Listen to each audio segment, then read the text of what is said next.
시청자 여러분 안녕하세요. Hello everyone, this is Friday Prosthodontics to tell you about prosthodontics and also solve any questions and also how to tackle side effects. Today we are going to look at TMJ and orofacial pain, and lecture will be delivered by Professor Kim Seok-tae of the Orofacial Pain and Oral Medicine Department of the Yonsei University Dental School. Thank you first of all for being with us today. Thank you. Actually, I'm really honored to be here because I'm here with advisor of Korea Academy of Stomatognetic Function Occlusion, which is academy founded 40 years ago, and I've been recently elected as the president of that academy.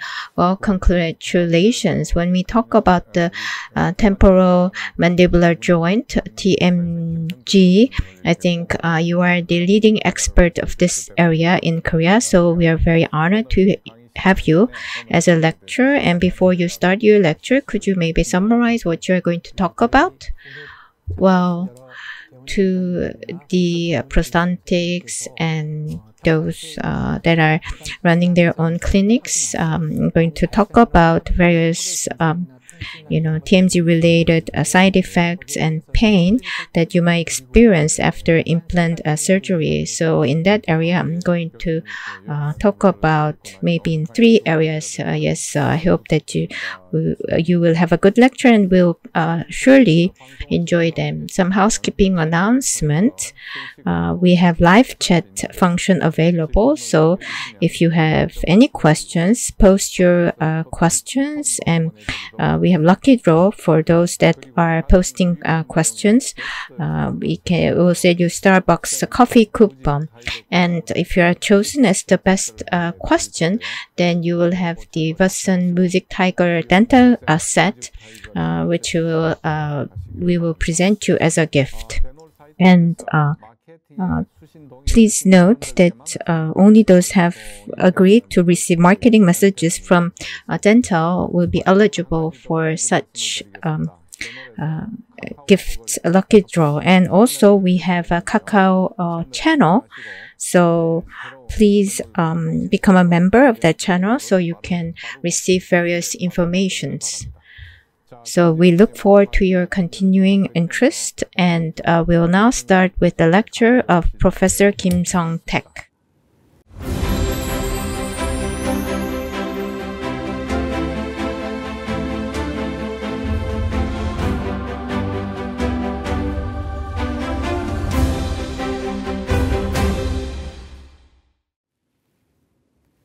Today, as I said before, when after implant surgery, TMJ or pain-related issues, how to prevent that and how to solve them will be the focus of my lecture. So I'm going to cover 3 areas. First, after implant surgery, if you have the condyle subluxation, what to do, and second is if you have pain, what to do, and thirdly, after implant placement, if the patient suffer from mouth opening limitation or pain, how to approach that. So first, condyle subluxation. So this is subluxation on the mandibular side. This is from AD 800 to 900 painting. This is from Florence. I think you might also know the city as Firenze in Italy. So this painting actually shows you, I think even during that time, although it's about 1300 or 1400 years ago, there were patients suffering from condyle subluxation. So you see the patient in the center, and those that are standing up on the right seems to be assistants, and the person on the left seems to be acting as a dentist. So if you know about prosthodontics, you know, CR guide, use 2 hands for bimanual method, to push the jaw posterior superiorly. So I think this shows painter trying to capture the moment where they are pushing the jaw. So for normal jaw, this is a joint on the right side. You have the acoustic pore, and yellow is disc, and you have the mandibular. So the normal TMJ, if you open the mouth, the yellow disc, and you have also condylar head moving together. So from the eminence genius, it stops, and the mouth opening, it's about where 3 fingers can go in, about 40 to 50 millimeters. But if you have subluxation, as you can see, it goes beyond the green line, so disc and condyle loses its position. So the mouth opens by 50 or 70, but it cannot go back in. And this is due to this is a result in hypermobility. And after implant surgery, if they yawn, they cannot close the mouth again, and they also have convulsion, and they feel really pain in their jaw. So for dentists, as you have seen from the Florence painting, you try to push the jaw downward and backward so that the jaw can go back to its original position that goes not beyond the eminence. So if you push this in here, it will be a normal position. I actually have a question.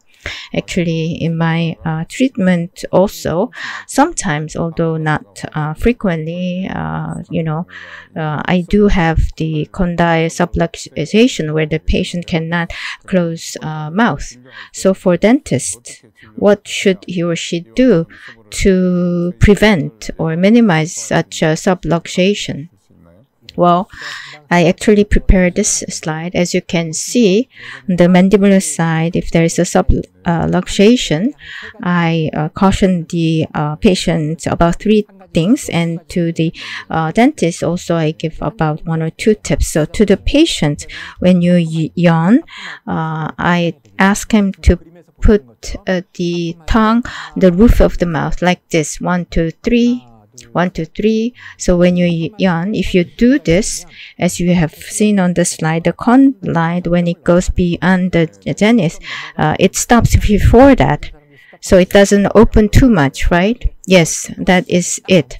So like the car stopping before the cliff. And also if you eat big hamburger or something big, or that result in subluxation. So, eat in small portion of bites, and use toothbrush that is small. And if you experience that, then, when you go to the dentist, tell the dentist that you have suffered from subluxation in the past before. So, share your history. And for the dentist, if you are aware of such a patient, only treat half the time and ask the patient come back again. So what you can do at once, cut it in 2 times. And if you use the mouth probe or some things like that, it might be more convenient. So when we do implant placement, especially on the mandibular molar, if the patient cannot open the mouth a lot, you have to use drill. So drill goes up and down. And if the patient, opens it too wide excessively, then sometimes it's the patient had suffered from subluxation before. When you do implant in the molar side, you really have to be cautious, especially on the upper molar side. For preparation, it's actually very tricky. It takes a lot of time. So my experience also had with my surgeon at my hospital, he suffered also subluxation, and you get really shocked and don't really know what to do. Therefore, you have to really be careful and cautious. Yes, please continue with your lecture. So as I said, I just talked about condyle subluxation, what could be the reason, and what happens, and 3 things you need to tell the patient, and 1 or 2 tips the dentist can use. And second is about pain.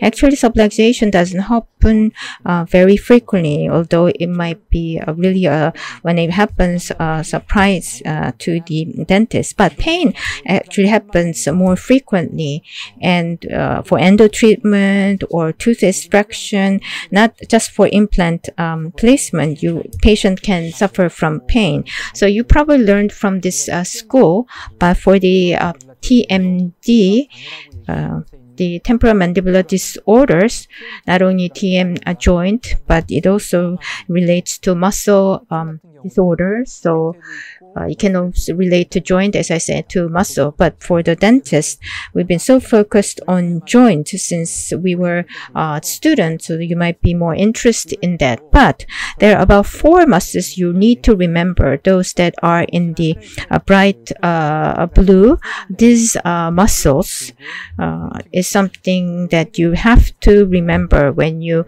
clench your jaw or when you try to chew. These muscles are involved. And another thing is that when you push the jaw forward, lateral pterygoid muscles is involved. So please anatomically know about these 4 muscles. And when it comes to discs, on the right side, we are again showing you joint. Acoustic pore is there, and yellow disc, and there are the lateral discal tissue there too. And you also see the lateral pterygoid muscle there. So if you see with another image, disc looks like a horse saddle, and it doesn't go by itself on both sides. Like you wear a bucket head, the ligament holds the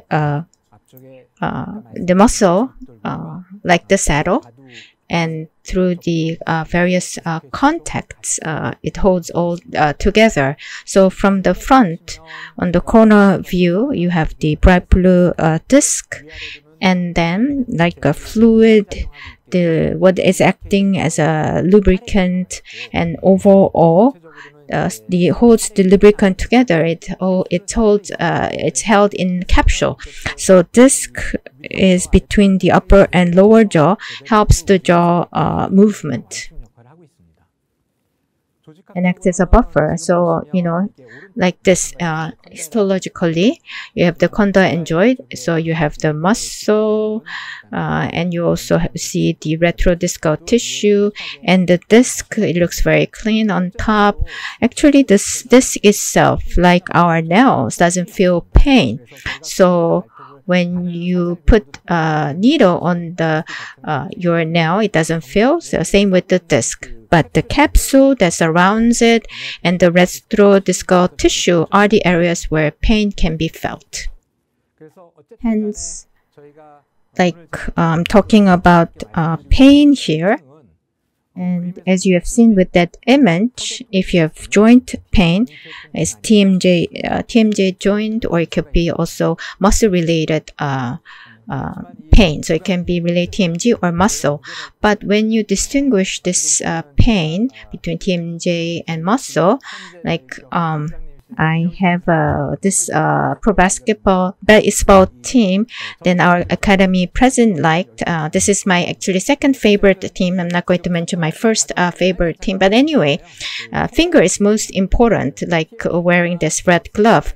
When you try to distinguish which pain it is, the TMJ or muscle, rather than using some system or machine, you use your pain to distinguish which it is. So in most cases, in your school or, in your academy or the academic society, so this is the official chart our Academy of Stomagnetic Function and Occlusion is using. So we'll fill this chart and examine the patient, and you could also ask for reimbursement at HIRA, and using this you can have a exact diagnosis. So through the examinations, about 7 different disorders could be identified. Of course, in textbook there are more different numbers of disorders, but mostly on high level pain, when there's a sound or the mouth opening limitation, are the most things that patients suffer from, and from there you do examination and treat according to identified disorder. So the top 2 relates to pain. So if you push with the finger and you feel pain, then it can be various pain related disorders as written here. So what you need, where you need to feel with pain is, where there's muscle, like temporal muscles and sister muscles. And as a TMJ, it's about near the acoustic pore, about 1 millimeter in front. So if you feel pain there in the TM joint, then it's a TMJ arthritis. Or if you have in palpation pain in temporalis muscle and masseter muscle, if it's only that area, it's a local myalgia. But if it expands or transferred to other areas, then we call that as a myofascial pain. So what I've talked about up to now is after implant treatment. I talked about various pains, after chewing in the mastectomy muscle, and also related to TMJ. This is a case, 60-year-old female, and had suffered from jaw pain after implant placement. So this is TMJ panorama. You would have seen it. So if you take this picture, so you take it with the mouth closed, and then you open the mouth and take the photo, and the condyle, you see how much it goes out, and see it on both sides symmetrically. And if you see that if your mouth cannot be opened, condyle cannot go forward and just stays in position. So for TMJ panorama, it's very helpful in looking at the jaw movement and activity. So for this patient, after placing implant, the pain is improved after 3 months, but still in mouth opening, she still feels pain, and in chewing also pain. So first you suffer from spontaneous pain, but after medication it gets improved. But yawn and chewing increases pain. And mouth opening wise, 40 for a female and 50 for a male.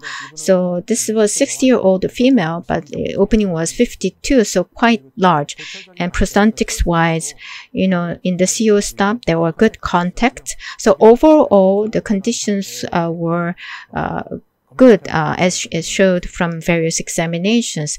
And what is more important is if there is a pain, then as I showed you with the baseball player, you push with the finger to show whether the joint hurts or the muscle hurts. And for this patient in the TMJ joint, there was pain, and in the CC area, I put that in blue.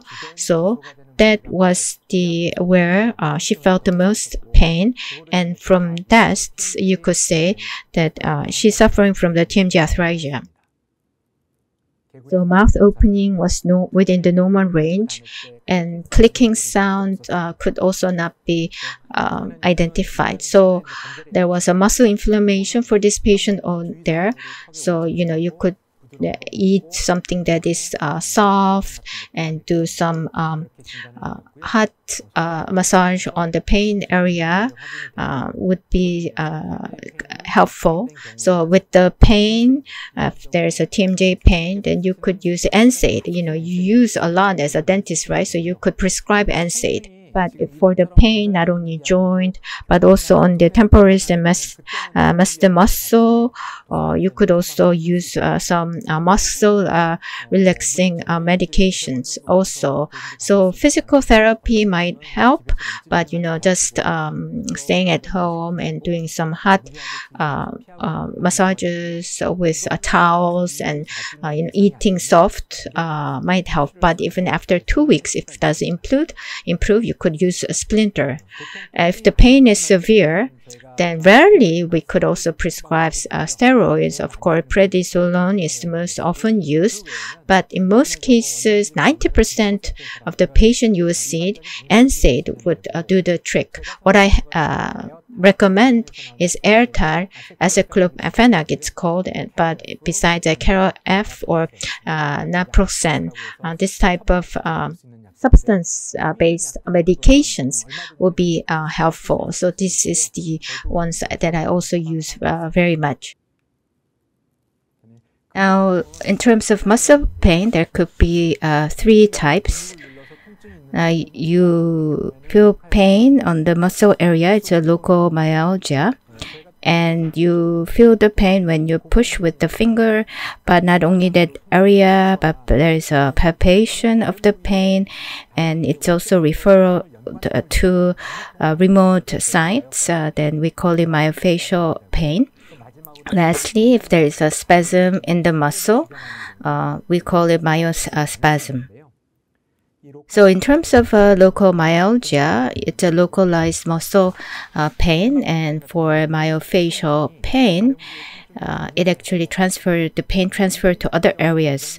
So I hope that you will remember this image for patients. They come because they say their tooth hurt, but you see the tooth is very much fine, but there is a pain when you push the area, and the pain is transferred to the tooth. So they misunderstand the pain to be in the tooth, although it's not. And it's mostly on the terminalis, and you actually treat them with Botox if you have bruxism. And if you don't really tell the difference, sometimes you end up doing endo treatment, so you have to be careful. So there are referral patterns, so that it's helpful if you know about them. So like it says in the green box, you put the jaw in the end position rest, and you also ask them to do moist heat, stick to soft diet, and do muscle kind of stretching. And also you could prescribe muscle relaxants. It usually improves after about 2 or 4 weeks, or if not, you treat with splint, or you also do lidocaine point injections to improve the situation. There are 2 muscle relaxants that people often use. If there's acute muscle pain that is less than a month, then eperisone, Zyban, or Sildarud, or baclofen. These are the things that you could use. And in rehabilitation and also other department, they also frequently use that. Baclofen I prefer because there is a less side effect and easy to use. But if it's a chronic muscle pain, in other words, the pain lasted more than a month, then that cannot be solved with the above 4 medications. So you have to use tricycle antidepressant and other things. For TCA, it's used for pain treatment, so it will be helpful. And nortriptyline or other things written here are things that are recommended. Now, listening to this lecture, you have the natural teeth and implant, but both 2 have different biomechanics, especially whether there is a periligament or not. So, in relation to TMD, I'm curious whether there is a relationship, because for implant patients, we use zirconia. Then sometimes patients say, I feel like I am chewing stone, it's too hard, and so would that also play a role? I'm a bit concerned. What do you think? As for me, I'm like old generation using PMP, so I don't really have experience with zirconia. But when you listen to other dentists or my colleagues, zirconia is very hard to do occlusal adjustment, and even if there's interference, it's hard to improve, and you have to use special bars. And because of that, I think it's tricky in terms of occlusions. So not directly, indirectly, the interference could result in, undesirable impact on jaw. And although control group was not used in the literature I read, but in terms of the joint symptoms before and after zirconia, it seems to be not much of a difference. That's what the literature says. So let's read some comments. So here it says, I'm listening to the lecture live, and with Daidi Machiavelli says, really enjoyed the lecture. And also 456852, I hope that this lecture continues on for a long time. Thank you. I hope the production team heard that. I hope that we can continue with this prosthodontic on Friday lecture for a long time. And what else do we have? Like there's somebody that wants to win that lucky draw, and Namyangju Dental Clinic says, you look great. Thank you very much for that compliment. And also Pink Pong Pong says, your scarf is very stylish. Thank you. I tried to hide my stomach. Okay.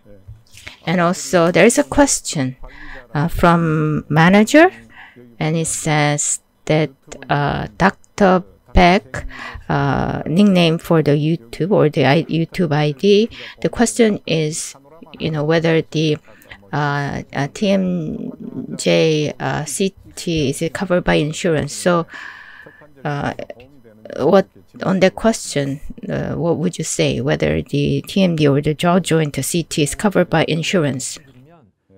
Well, the cone beam CT, I think a lot of clinics do have that. And for prosthodontics, while doing the implant treatment, use that a lot. Yes, we do. But most of the times, you only use it for the implant. But if I may give you like a business tip, in the TMJ or TMD, 3 things are covered with the cone beam CT. First, if you have arthritis, like on the condyle side, the shape is abnormal, and on the jaw side, you have the cryptopsis sound, then you also need panorama photo. Yes, panorama and cone beam CT images, and on the chart you could say arthritis is suspicious, then it can be covered by the insurance, so that will be helpful for the patient too. And secondly, we use splint a lot to the TMD patient, and after 2 months usage of splint, the situation should improve. But if there is no improvement, you could take cone beam CT, and that can be reimbursable. And thirdly, mouth opening limitation. That's my third topic that I'm going to cover a bit later. Then in that case, take cone beam CT and clearlosis. If that is written as the chart in the chart, then it can also be covered by the insurance. So cone beam CT, don't use it only for implant. For the TMD patient, if you also use for such cases, it would also help in terms of your business. Now, Dr. Beck asked the question, and that's relayed by our manager. And to get your coffee coupon, as I said, you have to personally log in. So next time, please do so you can win coffee coupons. And we also have Dragon Ball, who's asking same question. And Toto said, if there's a pain on the muscle side, Is it because of the related pain? Yes. As I said before, muscle pain, if there's a local myalgia, and also the pain that is on the referred to remote site, it is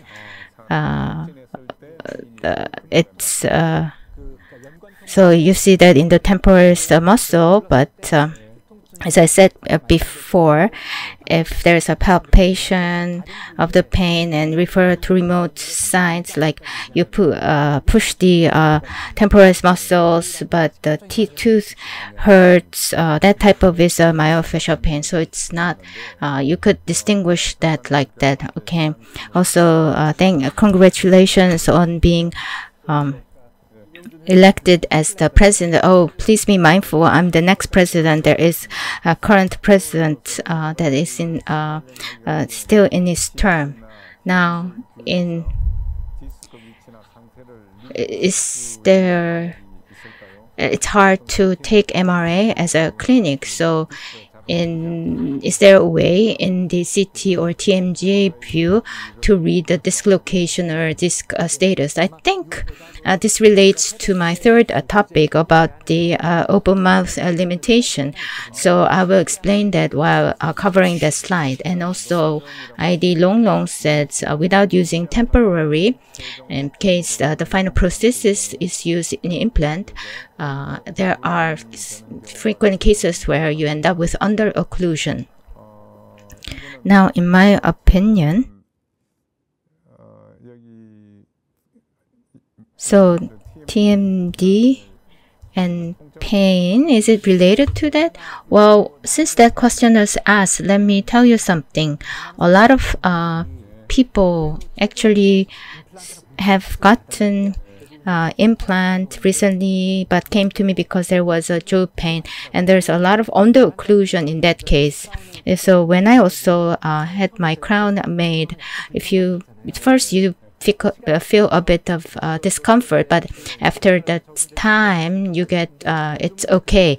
But for zirconia, sometimes it's not. So sometimes dentists start with the under occlusion from the get-go, but that some people make the jaw uncomfortable. So rather than under occlusion, you just from the jaw perspective, it's better to match the occlusion, explain to the patient. But even if you have good matching occlusion and it was okay with the pulling the sim stock, but there is a discomfort later on, and it could be a lot of different reasons. There was sink down, or depending on the form, you could have different results. So if you have under occlusion, prosthesis needs to be delivered again. I think that might be a way. That might be the way.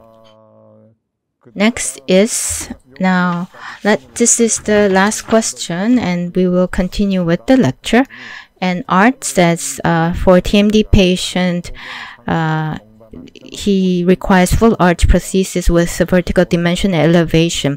The patient suffers from both osteoarthritis and myofascial pain. So it's starting the treatment is burdensome. So should this treatment be possible after resolving TMD, or is there any criteria I could use to make a judgment? I think pain first needs to be controlled. So first step is controlling the pain, even if it's not perfectly controlled, even if it's reduced by half, then provisional restoration with that vertical needs to be elevated. So in other words, temporary needs to be used for more long-term than other people. So occlusion needs to be elevated, step by step. So slightly, little by little. Yes, so the interim period needs to be longer than others. Then naturally, functionally, aesthetically, and, joint-wise, without any problems, you could move to the final prosthesis. Yes, that was about it in terms of questions. And the remaining questions, we will continue after listening to the remaining of the lectures. So please continue. Yes, of the three things I wanted to talk about, I first talked about condyle subluxation, and then I talked about pain. And the last one is the most challenging and tricky area with its mouth opening limitation. So the mouth cannot open fully. So here, after delivering implant, the mouth cannot open. So in that photo, about 3 centimeters or 3 centimeters, only that opening, and there is also deflection here. So for this case, like on the right side, so from the photo on the left side, the disc displacement without reduction. So this is how the status is. So I wrote here disc displacement without reduction. So if it's normal anatomy, then yellow disc needs to be above the condyle, but it's like moved forward. And here, if the patient opens the mouth, it goes forward and only goes by half, and the disc gets stuck. And, in the normal daily life, it's like when you close a door, you put wedge under the door, then the, door will not close. And that's how the jaw joint looks like. So, only 2 or 3 centimeters of the mouth opening. So for this type of patient, you could use these 4 approaches for treatment. You start off with the hand manipulation. I'm going to show you a bit later. Next, you put splint. You could use general splint, or you could use specifically anterior positioning splint, which used to be called anterior repositioning splint, ARS, but now the name has officially titled to anterior positioning splint. And then you could use arthrocentesis. And lastly, if all this does work, sometimes you would do also TMJ surgery.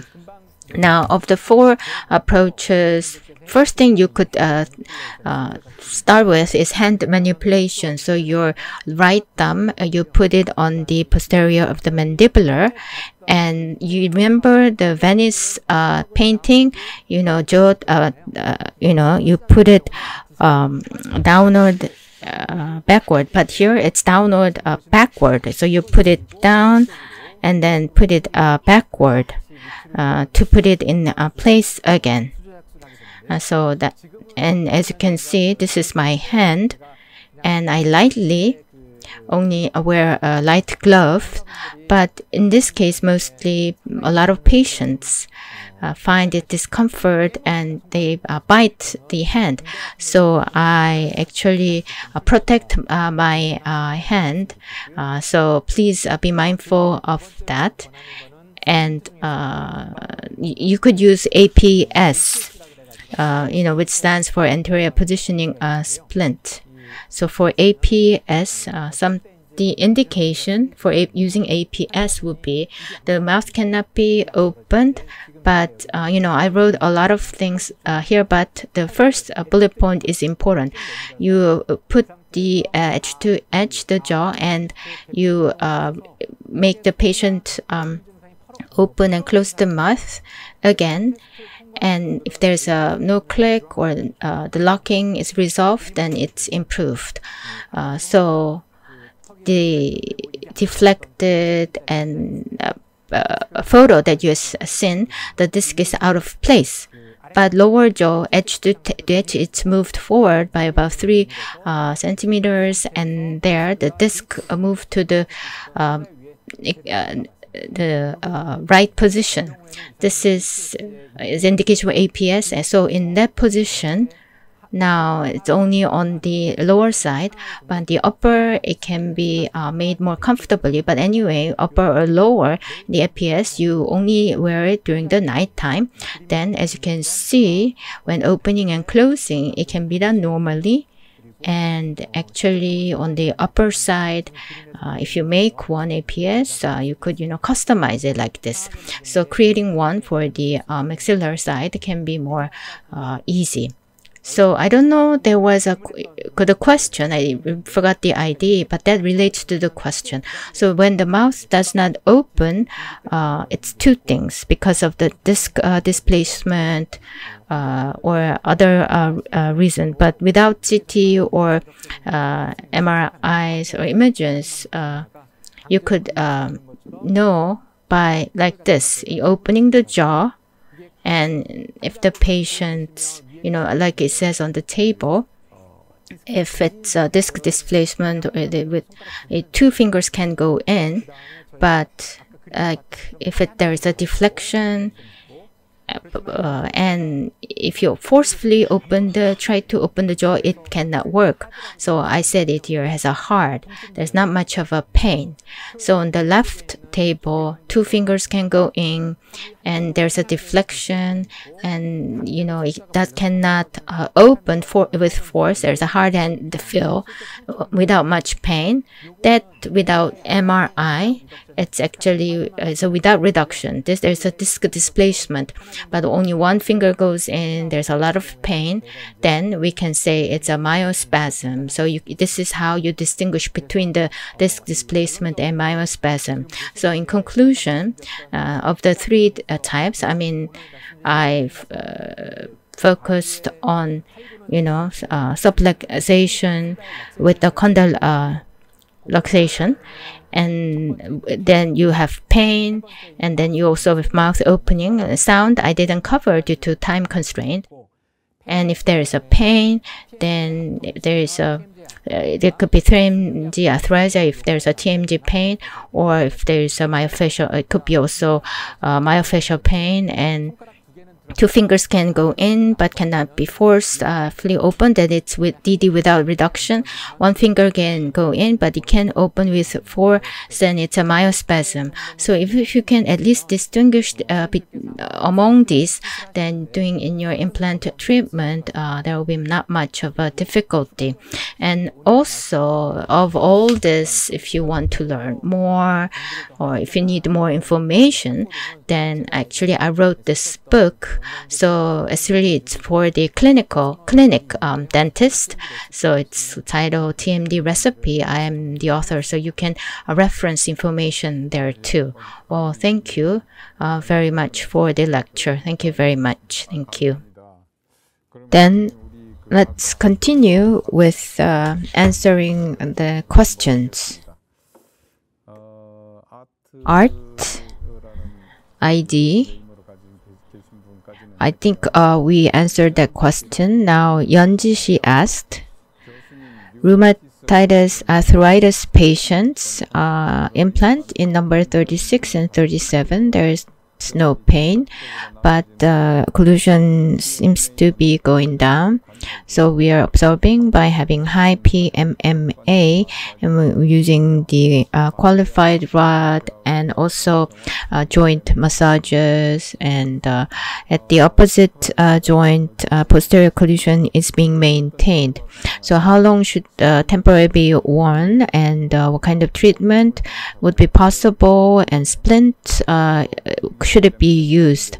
So it's been 9 months since the prosthesis has been delivered, but at the second month of the follow-up, the occlusion is again down. So do you also recommend injection of the hyaluronic acid, and when and the frequency, what should it be?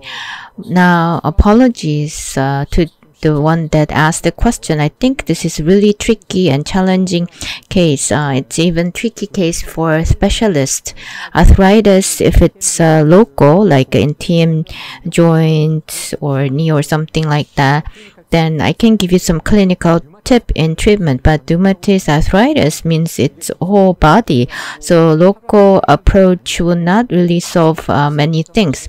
So if you do want to do treatment, then overall you need to control the rheumatoid arthritis first.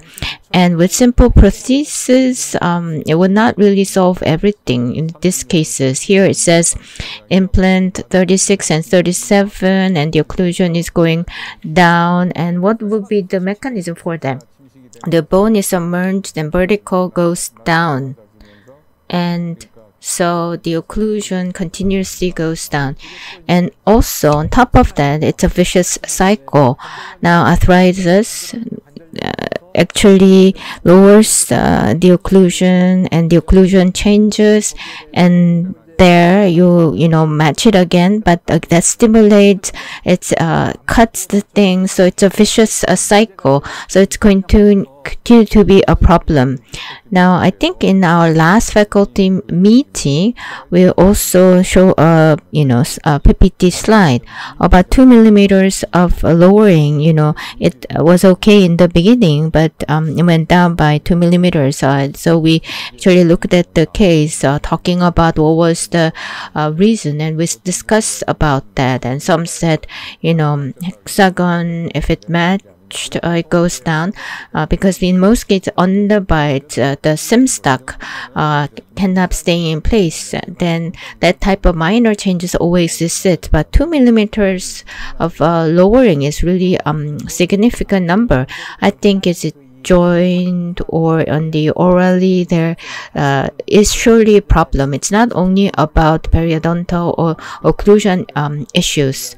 So at the faculty meeting, we didn't no arthritis was mentioned, so I'm now finding new things. I would have been suspicious. Please check whether arthritis is involved. Okay, so to Yeonji C, the answer would be that if it's better to referral. Yes, I think for this case, even going to big hospital, you need like us specialists, but also the medical side, rheumatitis also needs to be checked, because if it's a continuous case, then sometimes you will have to do some conda replacement surgery in the end. So as a clinic, to tackle this issue, there will be limitations. Yes, I hope that you answered I hope that answer, you heard it very well. So the recommendation is referral. Now, ID wrong on the back molar, it can impact the jaw joint. So any theories or literature on that area? If the occlusion goes down, or if there's under occlusion, it's not easy to respond. So basically, I mean, I'm not a prosthodontist, but on the back molar, that's because of that one. I don't think it directly impacts the jaw joint. Just one missing on one under occlusion. But like as you said, the under occlusion, maybe this will be a similar example. Then materials of the restorations or overall perio conditions should also be checked. And if one tooth is missing or the occlusion is not good, tooth doesn't match 1-to-1. Hence, the opposing teeth occlusions maybe should also be monitored and seen. But just with that question alone, I don't really know what he wants. You have prosthesis or implant on the back side, and it can be under occlusion, but sometimes there could be interference, then it could impact the jaw joint. I think that is the gist of the question. So on the back side of the molar, you do restoration, and it resulted in pain or problems. If there's a literature covering that, well, interference in the past, in the TMJ muscle pain, there was a very close relationship, but that relationship is getting smaller. So it's one of the many causes. So if possible, if you find it, then interference needs to be removed. But one thing you need to be cautious is that prosthesis, even in the occlusal adjustment, is okay. But if you're cutting the natural teeth, you have to be cautious. If you cut enamel, it never comes back. So if you're only cautious about that, it's okay. If it's over occlusion, maybe occlusion adjustment is something you can consider. Now, prosthesis impacting the occlusion, and impacting the TMJ was kind of the theory learned, but that impact is now going down. Yes. Now, Uma Wang ID said, looking at the chatting while listening to lecture is fun. And then we have the TSKHK seems to be the ID. It says it's an interesting lecture, so I'm listening while enjoying my stopped enjoying my meal. So in the posterior PFM implant prosthesis was broken. It was underbite, so I switched to zirconia and occlusion was adjusted. But opening of the mouth has become burdensome. Hence, the even eating takes longer time. What is the reason? So I think it relates to zirconia material. So if the treatment recommendation would be, don't touch what you have already made, but the provisional splint could be created. So on the splint, even contact can be created and use it for a few weeks. After that, if the jaw joint and pain has been reduced, then you check the occlusion again. Zirconia, they say, is hard to check. So rather than cutting it directly on the opposing side, create a splint and, use it for 3 or 4 weeks. And after jaw becomes a bit comfortable, is there still a problem there? Check it.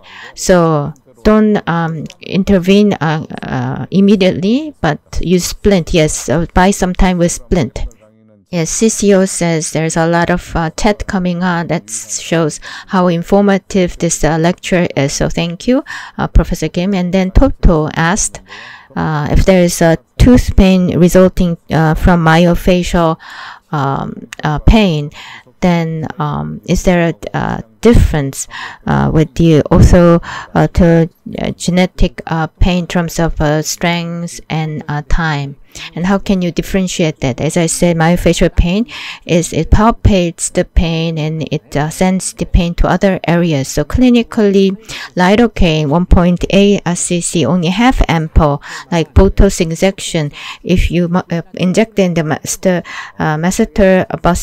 muscle, temporalis muscle. So this is using as a diagnostic block. So if you block it here, then tooth pain disappears, and you can check it within 5 minutes chair side.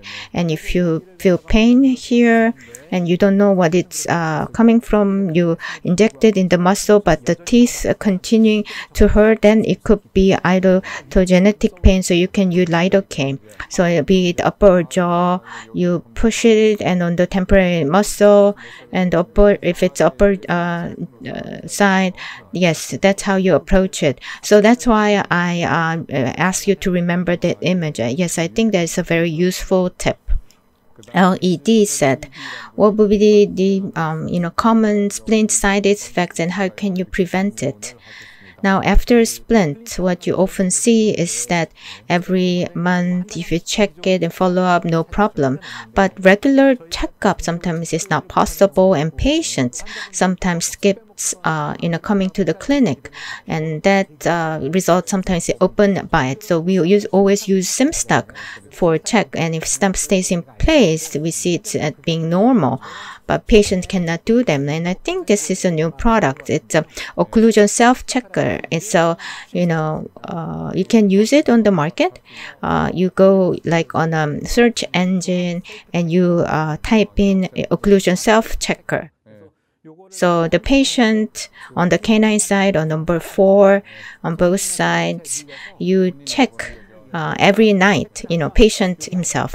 And if it doesn't pull out, then it's okay. But if it pulls out and stays not in place, then you have to come to the dentist. So it's a good tip. So I think it can be used as a home care. Yes, splint is expensive, and if that result in side effects, there could be problems. So this is much better. And our department, after this, 70% of the side effects has gone down. So it's not that expensive, right? Yes, there are 10 of this in one box like this.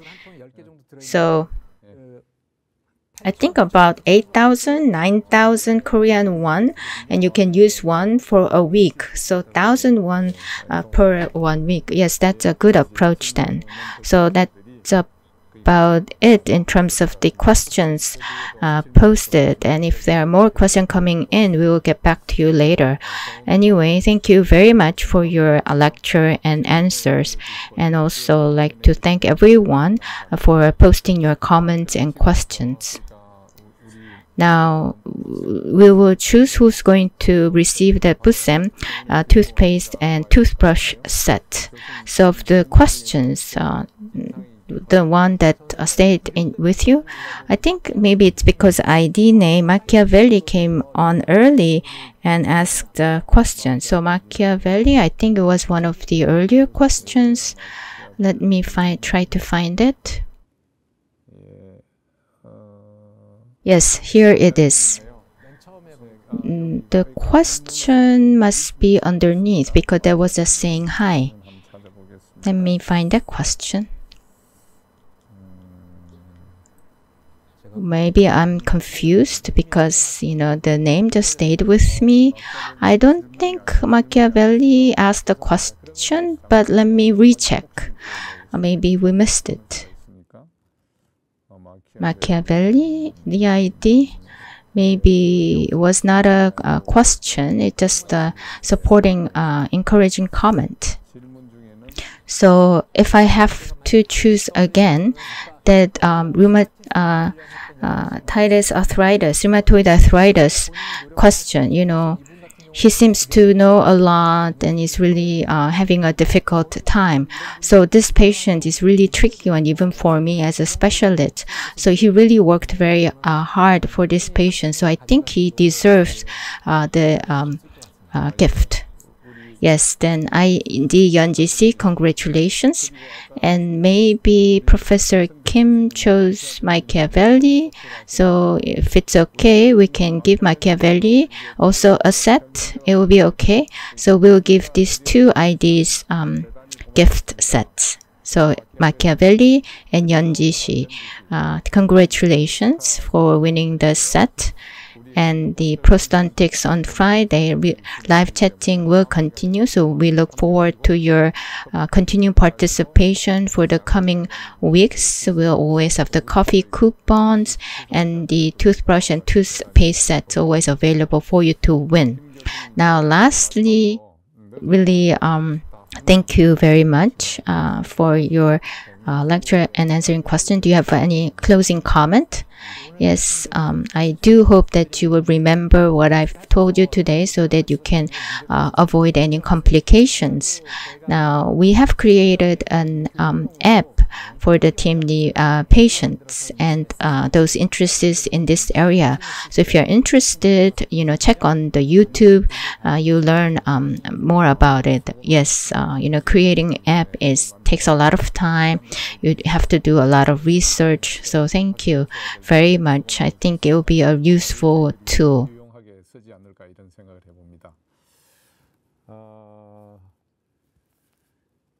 So again, thank you for a good lecture. Thank you very much. So prosthodontics on Friday, we conclude this session with Professor Kim Sun-taek.